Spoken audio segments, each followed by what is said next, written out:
This is a Geek Leader.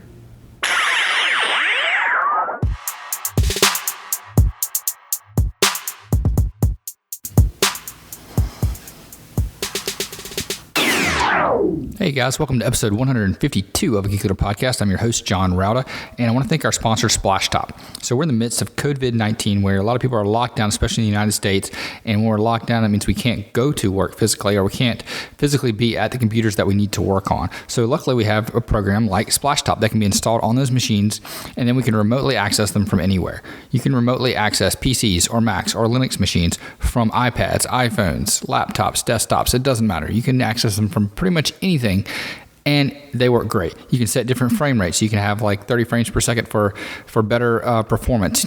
If you have good high-speed internet at your house and good internet from where you're coming from, they work fantastic. And maybe you don't have great internet. Well, that's okay. You can dial back some of the settings. You can reduce some of the frame rates. You can reduce certain settings to make the performance even better. So it's a fantastic product with lots of little features and lots of things. You can get the Business Pro, so you can have multiple monitors stream too. Excellent product, excellent services, excellent customer support too. So check it out. Go to geekleader.com/splashtop for a free trial and 20% off your order. Again, that's geekleader.com/splashtop.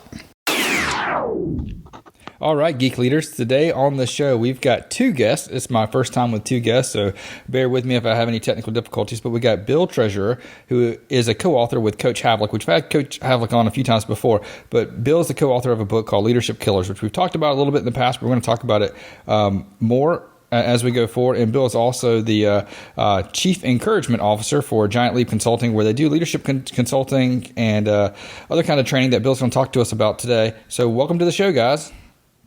Thanks, John, for having us. Yeah, great to be with you, John. So I've got John, and my middle name is John, but today I'll just go by Bill. Yeah, that might be really confusing if we had three Johns. Yeah. So, Bill, tell the guys that are listening for the first time a little bit about kind of your career, your history, how you got to where you are, and maybe a little bit about how you met Coach. I know Coach talked about that the last time he was on some, but it's always good to reiterate because we always have new listeners joining. Yeah, sure. So I'll start from where I am, and then I'll work back. I have a company now called Giant Leap Consulting. We're a courage-building company. We help people and organizations drive out fear so they can act with courage and confidence and get better results. And we've been doing that now. In August, it'll be our 19th year that we're going to turn into our 20th year. So we become 19 years old in August and have worked with some really great organizations ranging from UBS Bank to eBay to Spanx to the Department of Veterans Affairs. Lots of great clients along the way that we're fortunate to have worked with. And John has come in as a guest speaker for a number of my clients and always does a great job sharing his SEAL experience. But I'll tell you about John and I a little bit later. Before I started my company 18 years ago, I worked with another large, frankly, technology consulting company called Accenture. Many of your listeners might know of Accenture. It's a $35 billion technology consulting company. And I was their first full-time internal executive coach, where I coached, at the time, partners and associate partners how to strengthen their leadership. Everyone I coached outranked me, but I learned a lot about leadership in the process of the 6 years that I spent at Accenture. Before that, I worked for a company called Executive Adventure, and I facilitated 300 experiential team building events, typically with ropes courses and outdoor experiential training. Before that, a small boutique consulting company called High Performing Systems. It still exists. I learned how to learn about leadership development from a Vietnam veteran from the Army, great guy, Dr. Henry L. Thompson. And then before all of that, John, I was a member of the U.S. high diving team, and I used to scale 100-foot radio towers. And I stood at a 1 foot by 1 foot perch, and I jumped off those radio towers traveling at speeds in excess of 50 miles an hour before hitting small pools that were 10 feet deep as a member of the U.S. high diving team, protected only by a Speedo. Oh, man. And John said there's a relationship between swimmers and divers that's kind of interesting. You want to get into that? Well, so this is how I met John. But by the way, the high diving thing, I'm a high diver who's afraid of heights, and that's how I discovered my courage. That's how I became enamored with the topic of courage. Went on an exploration to find out what is courage all about. Why would a guy who's afraid of heights become a high diver? Wrote a couple of books. I've written 5 books now. The latest one with John, and now my business is a courage building business because we help people and organizations take whatever high dives they're facing.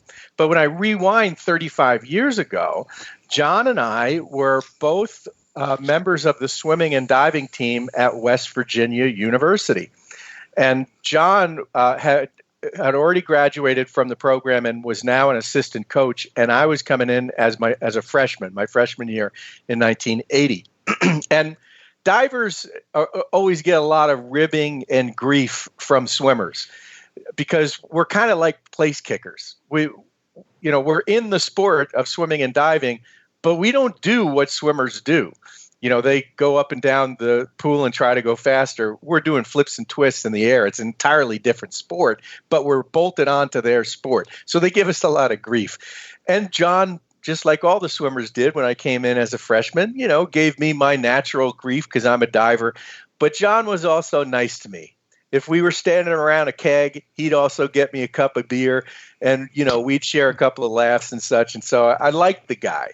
Fast forward, 30 years I hadn't seen John, and we saw each other at a reunion and reconnected. And it was interesting because, John Rauda, I'll tell you this, that I brought my kids and I was like, I couldn't wait to introduce them to this Navy SEAL. This guy had gone off and become a SEAL. I hadn't seen him in 30 years. I didn't even know if he'd remember me.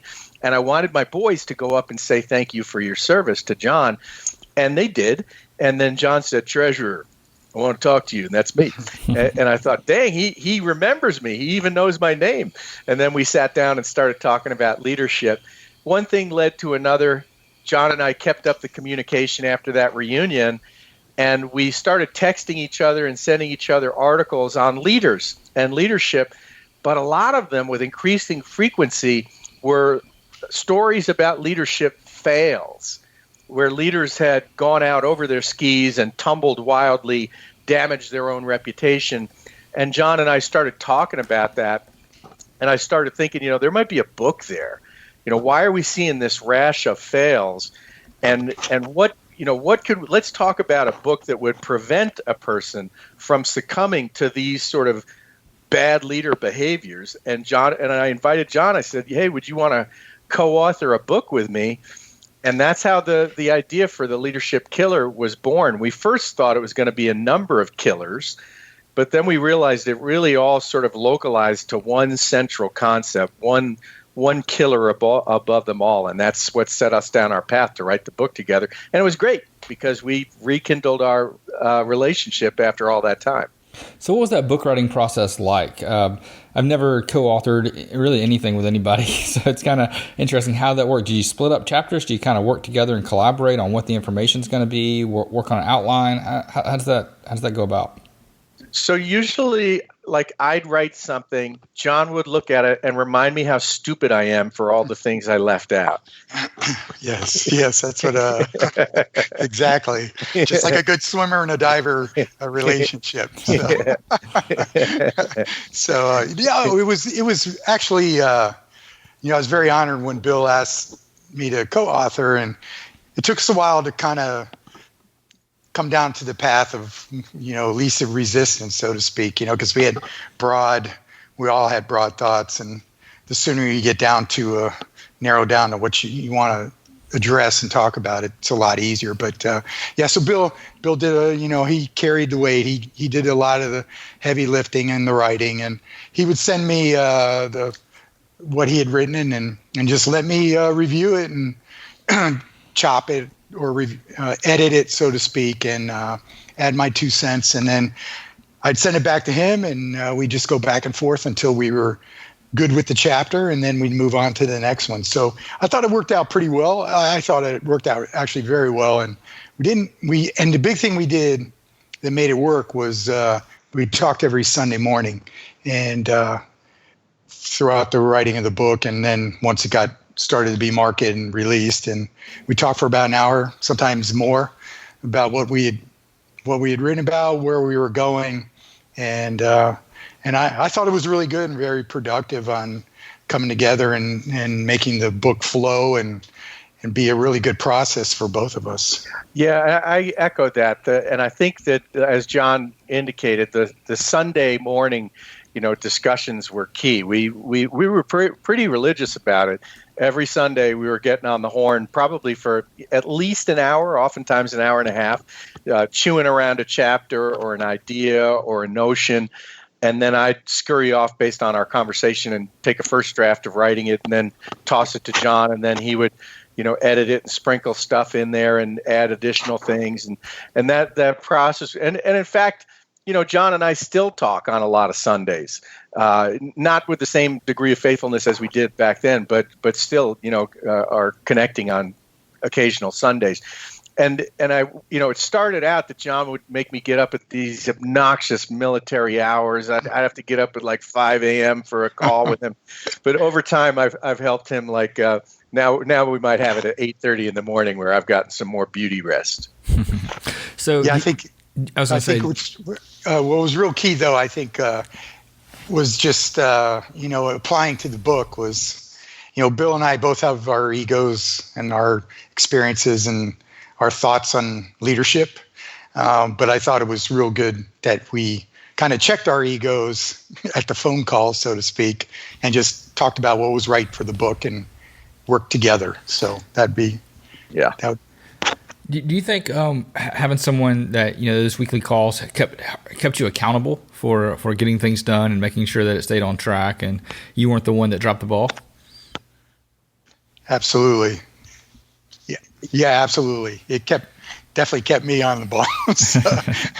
But yes, I think it's if you're going to co-author or collaborate with somebody, you clearly both have to carry the weight. You have to work together to make it happen. So that's my 2 cents. And Bill may have a different perspective. No, I thought that's exactly right. Right. It sort of forces an accountability and a social pressure. You don't want to let the other guy down, and you've got mental deadlines about the progress that you want to make with the book, and you don't want to. There might have been a time or two where we had to wait an additional week before we'd finalize a chapter. But yes, those deadlines, you got to keep yourself on task because you got to push the words out. And I know, what writing a book is like. And I had never really co-authored before. I had never written anything with another person collaborating on a book. And John and I hadn't, known each other's writing styles. And what I learned was that I'm fast and impulsive and can push words out quick.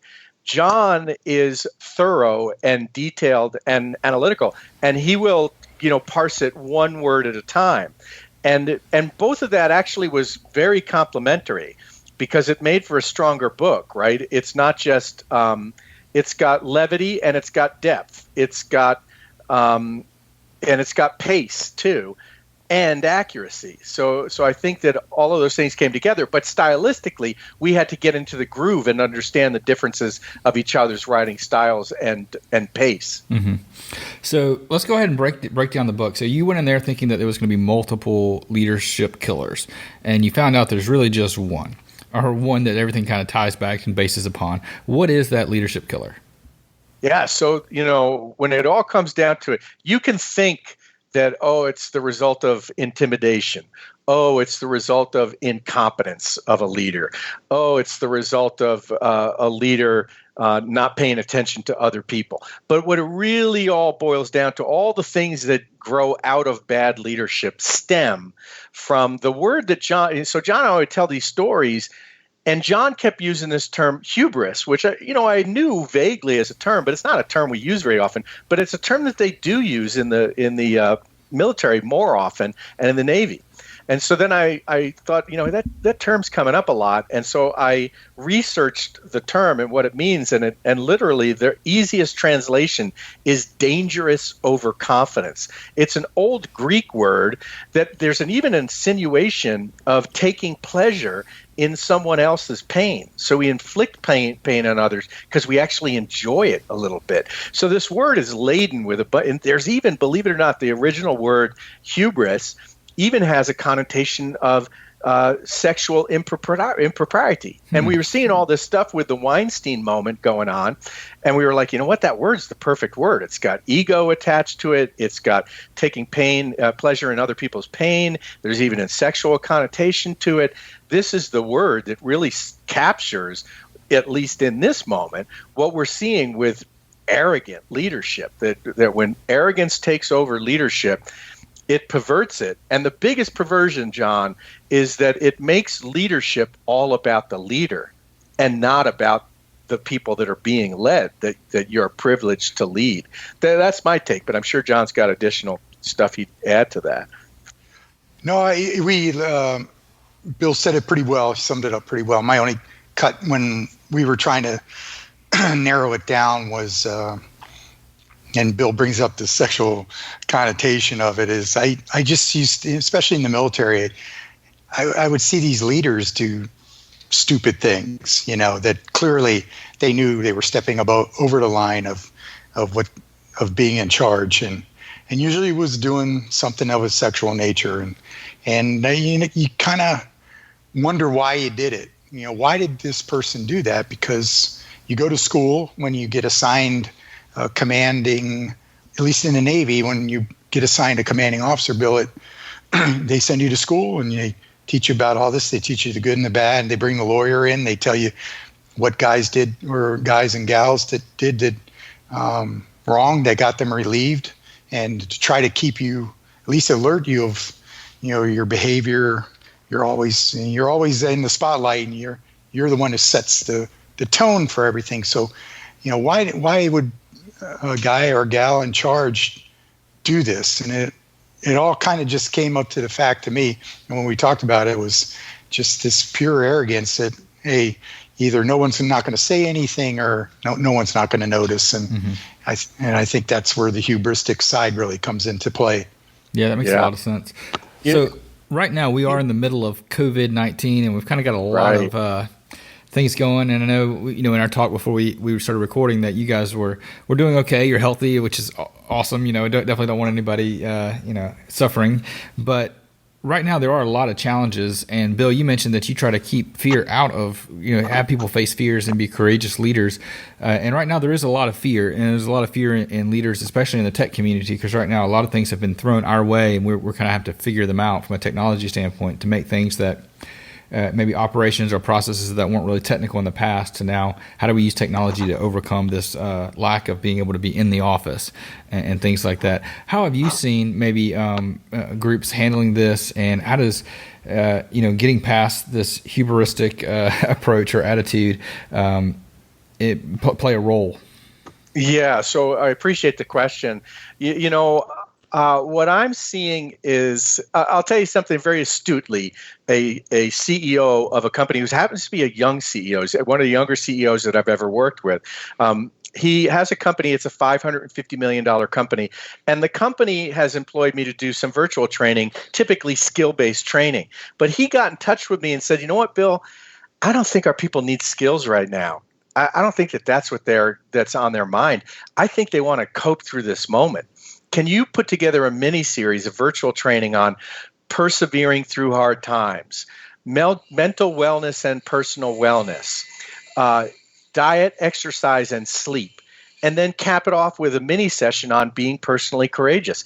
And I thought that was really astute of him, that instead of, people aren't at this moment, what can we do with our fear? Let's first acknowledge that we're afraid, that we do feel anxious, that we've got economic insecurity, that these are really uncomfortable times. We don't even know when the heck this stupid thing is going to go away. We can go back to normalcy. So let's not pretend that that's not there by getting people to focus on what skills are they going to develop to add more value to the company. What he wants to do is help them persevere through this moment. So we basically designed 4 mini sessions on coping, really. And the first 2 sessions went really, extraordinarily well. They were really different than anything I've done before. So what I would tell a person today is that, look, don't feel guilty for feeling afraid. That fear is a natural emotion to these kind of wildly out of control times. That said, it's okay to take a pity vacation. Go ahead and feel the pity and feel how sad you are for the way that used to be, but you can't stay there. You got to be able to move out of that and start taking control over the things that you can control, so that you're not paralyzed by this moment at the same time, which is in fact what it's even like we're doing, right? Like we scheduled this conversation, you, me, and John, a long time ago. We didn't cancel it, right? Because we realized there's an actual responsibility that we have to be able to convey information to leaders right now about how do you get through this, sort of funky moment that none of us have really experienced before. So take control of what you can control, carry on, move forward, acknowledge the feelings of fear that you have, but act despite the fact that you are afraid, because that, John, is the very definition of courage. To carry on when you're afraid, not be stopped by your fear. I think that's really good advice. And, I know for me, it was, a lot of new things happening at once. One, the mobilizing a workforce, right? And being in charge of the technology to help people get out there and have people that have never worked from home and kind of showing them how they can work from home. What is a Zoom meeting? What does a VPN mean? And getting all that taken care of, but also having to fall back and say, hey, we had a disaster recovery plan. Let's look at it. Let's use it. Right. Let's activate it. A lot of companies put together these plans, and then, when the world stops for a moment, they forget the fact that, hey, we have a plan. Let's go and look at it. Let's activate it and let's use it. And let's rely on the fact that we put a lot of time and effort and energy in the past putting this together, and let's make sure, it's not going to be perfect. No, but we do have a step forward. We can take a step and then see where that leads us, and then take the next step, and then take the next step until we get to where we need to be. And, it has been scary. It's been scary for all of us, but should leaders show their fear? Is that something that humanizes them more, or is it something they should kind of, always be brave and courageous and not show that fear? John, what do you think? I think it's okay, to a point. I think it's important to let people know that you have the same concerns as they do, and at least Ted would tell me that, you're thinking about me. If I was working for you, then at least he's going through the same thing. Hopefully he's thinking about the same thing that I'm thinking, and we're going to work through this together. But as a leader, eventually what comes to a point is, okay, got it. But you still have to maintain focus. You got to keep people. If you have a business, you still have a job to do, and you still have to keep people focused on the end state. However you do it, I mean that's individualistic to your corporation, your business, your people. As a leader, you should have a good read, hopefully, on what makes your people tick, and then drive them towards that. But a leader, to me, it's okay, because nobody knows, especially in this one, nobody knows what the end state is, or hopefully the end state is defeating the virus or finding, but even if we get a vaccine, it's down the road, according to the experts. So when we had a little crisis when I led, we had 3 natural disasters hitting 72 hours. And then when I was overseas, and she basically shut the base down, we had no running water, no food, no anything. And we still had a job to do. We still had to be ready to deploy guys to go forward. And what made it work was just a quick, hey, we're in this together. I kind of relate it to Hell Week. I just take it a day at a time. As in the class, you're working together. You're going through the same thing, all towards a common goal, and it'll eventually end sometime down the road. You just do what you can, take care of each other, and just keep going day by day, and try to get through it. And eventually Hell Week ended, and this will end too. But I think this is where really the leader is. You got to, to me, it's okay to admit you don't know everything, and then you get people involved to help you solve the problems. So. Right. Yeah. My add to that would be, so I want to echo what John said. It's totally very permissible, very appropriate to say, yeah, I've got uncomfortable feelings too, right? I know you're scared. You've just told me you're scared. Guess what? I'm scared too. Acknowledge that, because it's the reality. It's a truth. That said, as a leader, it's really important we don't freak out, right? Mm-hmm. It's like, allow yourself to have feelings of fear, but don't let them make you emotionally inebriated, emotionally drunk with your fear. Don't freak out, because you as the leader do have to continue to set the behavioral tone that you want other people to demonstrate, and having a certain degree of leadership composure when the world is freaking out is what we admire in a leader. There are different leaders you've seen in our own history where when something bad happens, they drop into this composure, and that's what we admire about them.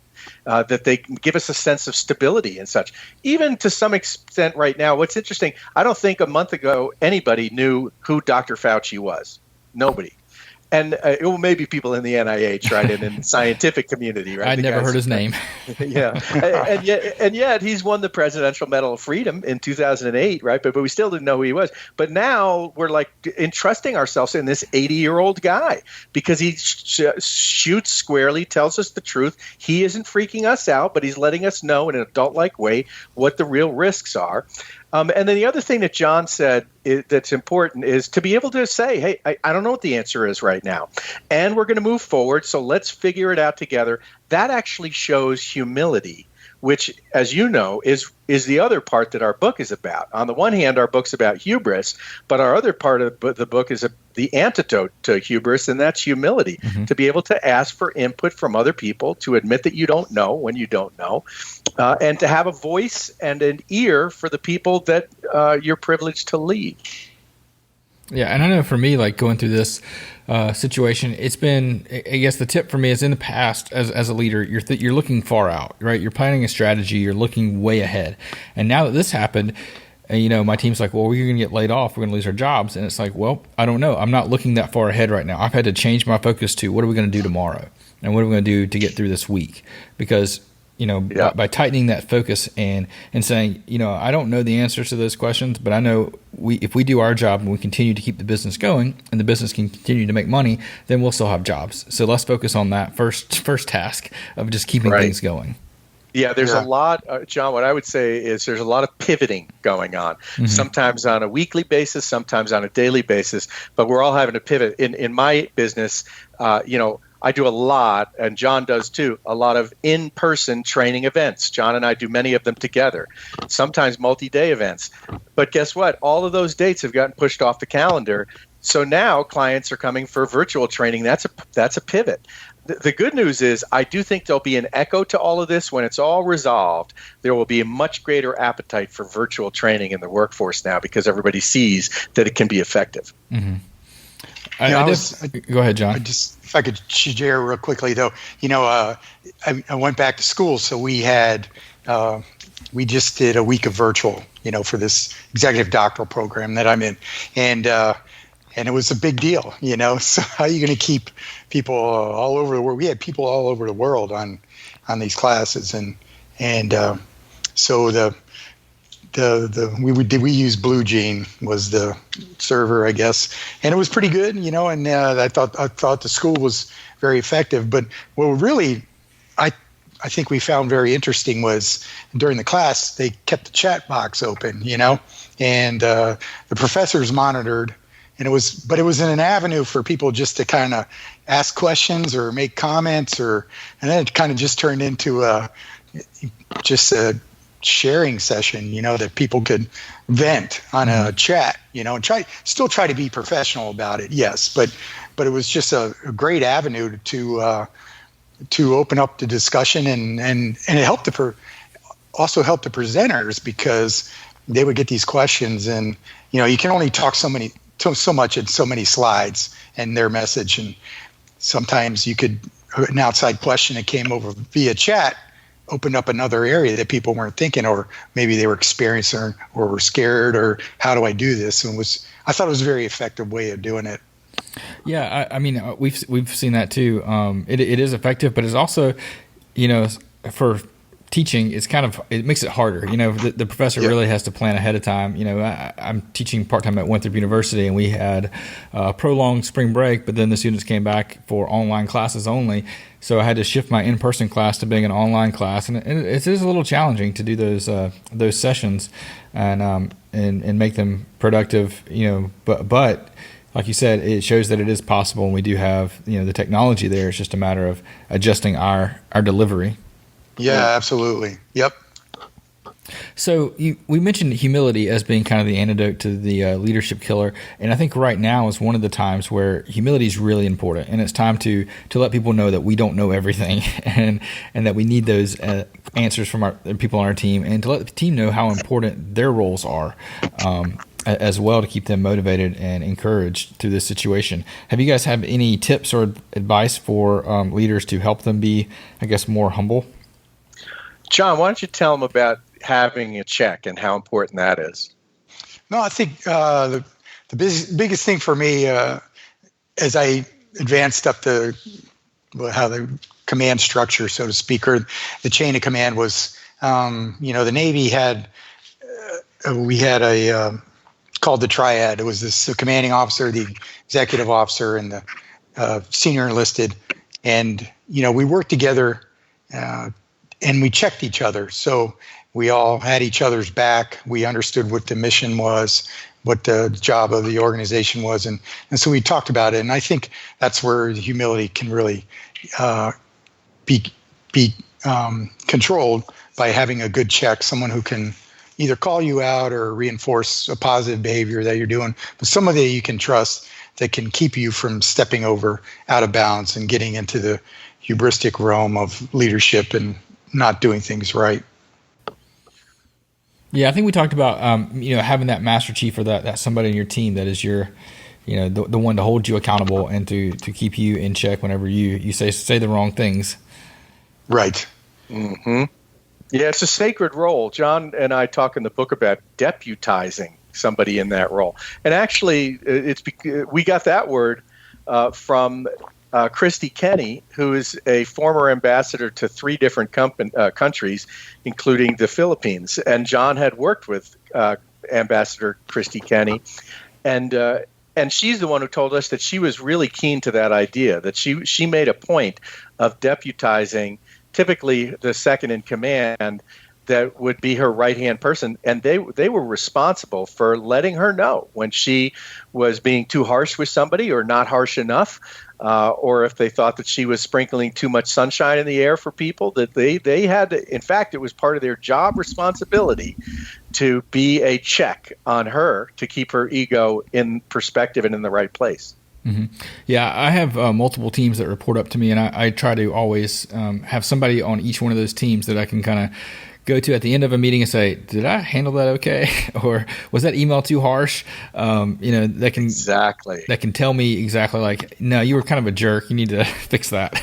Yeah, exactly. Well, especially now in times of uncertainty, you're learning on the fly, just like a lot of people. And I think you got to have those trusted people you can call upon to, hey, am I putting out the right word? Am I sending out the right message to everybody to, help curb their fears just as much as yours? So, yeah, a check is huge. Yeah, I think another thing that's really important right now is empathy and understanding that, everybody's life has changed a little bit, but some people it's changed a lot more than others. That there are folks that, like myself, I have 3 kids, all under 10 that are at home and, trying to teach them the virtual lessons as well as working from home and, dealing with their boredom. And then there's other folks that, that they live alone and they're dealing with loneliness and things like that. So there's always something, and it depends on what that thing is. Yeah, in normal times, we don't like to have exceptions. We don't like to have a person be able to sort of do things out of bounds that everybody else has to abide by a certain set of rules. Then we don't want to give an exception to this person to skirt the rules. That makes sense. But right now is an exceptional time, and sometimes exceptional times demand some degree of exceptionalism.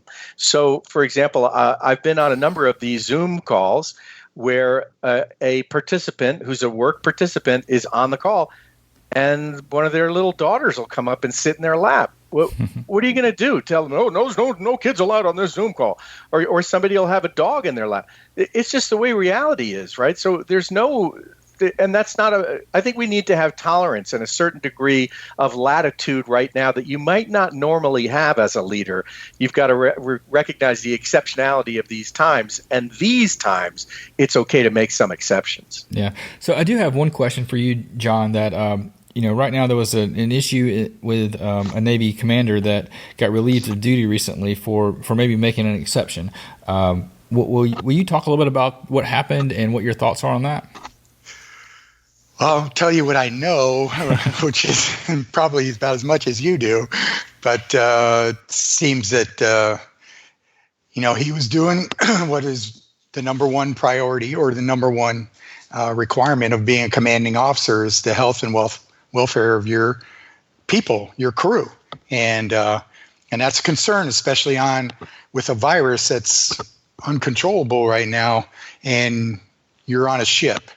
And I can tell you, I've been on a ship before, and when somebody gets sick, you can't stop it, and so you just try to contain it as best you can. And so my understanding is he voiced his concerns about his crew and treatment and doing the right stuff to get them treated and tested. And I guess from my perspective, he kind of jumped the chain of command and went outside.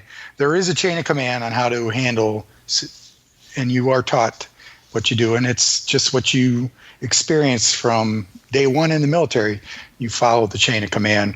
And from what I've seen, and I could be wrong, his letter or his concerns got outside that chain of command and went public. And my question to the whole thing is, there's an admiral that's part of that carrier battle group that CEO worked for, and that admiral rides the carrier while they're deployed. So I would love to hear his perspective on what happened, because there's something missing there that we'll probably hear a little bit more on as the investigations come to fruition and their findings come out. There's something got to be a little bit more. Why would a ship CEO forget the guy that's on his ship in charge of him and kind of go outside that chain of command to have to go publicly? Yeah. I interested to hear. We're not getting that picture, and I think there's something we're missing. Yeah, I was thinking the same thing. Personally, I was, I always hear people say, well, you have to take ownership, but there was one person hired that it seems to be silent right now. Was that person informed and ignored it, or where did that go? This is Bill. I think that's probably exactly what happened. I think that he probably went to his commanding officer and didn't get the uptake and didn't get the urgency. And then he said, look, I'm going to make this thing happen, right? So just like we were talking a moment ago about exceptionality, I recognize that there's a chain of command. Hey, I'm a civilian. Maybe I'm speaking out of bounds here, right? And I recognize there's a chain of command. But this guy, it seems to me, wasn't getting the urgency from his own officer that he reported to. So he sends it out to 20 people. And then the secretary of the Navy, so the guy's name is Brett Crozier. It's Captain Brett Crozier. That's the captain we're talking about. And the acting Navy secretary, Thomas Modley, fires him, right, or relieves him of his command is what he does. And then today calls him too naive or too stupid to be in charge of the aircraft carrier. But then I look at the thousands of naval families and such cheering Crozier when he left that command. and they're going, Captain Crozier, Captain Crozier. It's clear that he won the loyalty of his ship for doing the right thing. It'll be really interesting to see the long story of this, because it sure to me looks like the big thing is that he embarrassed poor Navy Secretary Thomas Modly, and he got his little feelings hurt, so he relieved him of his command. That's what it seems like to me. That's the weakling in this. That's the civilian perspective, yes. So, I mean, I take, look, this is totally serious. I mean, the whole thing, ultimately, as the commanding officer, the health and welfare of your crew, your command is your utmost priority. There is a way of doing it. If you're not getting, you follow the chain of command, there are steps that you can take if you're not getting the satisfaction that you feel at the higher level. But again, it's still very new. It's still very fresh. Mm-hmm. I still think there's more to come of the story. I just wonder what happened with this admiral that was in charge of the battle group and why we haven't heard anything from him, or he hasn't been asked what happened. Yeah, no, I agree 100%. I think when I first heard about it, I was like, well, that's not his call. And then I thought, well, he's protecting his team, and his people, and he's doing what he feels is right. So I don't know. I'm not in the military. I can't speak to the chain of command issue when it comes to that. But I know if my IT department was having problems and I needed to make a change, and our CEO would not, allow them to work from home during a situation like this, I would tell them to work from home anyway. Right. Yeah. It's easy to armchair quarterback and exactly retiree. I wasn't there, I give my perspective and what I know, which is very limited, but I still think there's a piece of the story that's missing that will come out eventually, hopefully. Yeah. All right. Well, is there any other tips or advice that you want to have when it comes to leading through a crisis that we can maybe get some value out of for the team? You got to check in with your people, see how they're doing, literally ask that question. How are you experiencing this whole coronavirus situation? It's natural. The three of us did it before we started the recording today. So check in with your team, find out how they're doing emotionally. Be flexible to these changing times the way they are. Speak straight to them in the way that we admire Dr. Fauci for treating us like adults, giving us factual information. Do that for your people as well. Have a plan, communicate it with your team, and then execute on the plan. And then, John, why don't you tell them about the idea of speaking with a unified voice as a team of leaders? Yeah, I think, this is just my own personal opinion, but I think what's missing right now in this time of uncertainty is a unified voice. And so I think in what I have found in crisis or in past experiences where, and that's why I talk about the triad, we would go into the office, we would talk it out, and we'd come out, we'd open the door and we'd talk in public in front of the command as a unified voice so that people got one message and not several messages. And unfortunately, I just see this piecemeal leadership going on. And unfortunately, the media, the 24/7 coverage of filling airtime is not helping it either. So everybody's become an expert, and I think what we're really lacking right now, and I would only recommend, is speaking as one voice, a unified voice, so that you give people the confidence that steps are being taken towards their best interests. Mm-hmm. Mm-hmm. Yeah, absolutely. I think that's one of the things you see now is you see different states doing different things, and sometimes different people within the states doing different things. Right. And it does get kind of confusing, especially when people are scared and they're looking for a leader to kind of help them out. Yeah, absolutely. Well, guys, I really appreciate you both coming on and talking about it. Bill, if you don't mind telling people how they can find out more about your company and the book, The Leadership Killer. Yeah, sure. So to get the book, go to giantleapconsulting.com/killer. That's giantleapconsulting.com/killer, or to any one of your online retailers.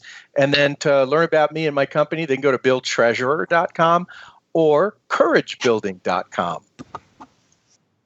All right. Well, thanks, guys, for coming on the show, and I'll definitely tag that.